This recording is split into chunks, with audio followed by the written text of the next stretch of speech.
महालक्ष्मीर्महाकाली महाकन्या सरस्वती महासरस्वती देवी भक्तानुग्रहकारिणी ईशावास्या महामाया महादेवी महेश्वरी स्वर्लोकपरमा शक्तिर्मातृका जीवरूपिणी नित्या सर्वगतानन्ता नित्यानन्दा निरञ्जना नित्यप्रकाशिनी देवी स्वप्रकाशस्वरूपिणी त्रिपुरा भैरवी विद्या हंसा वागेश्वरी शिवा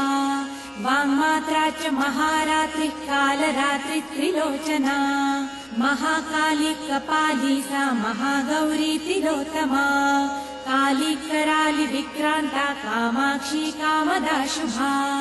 चण्डिका चण्डरूपा च चामुण्डा लिङ्गधारिणी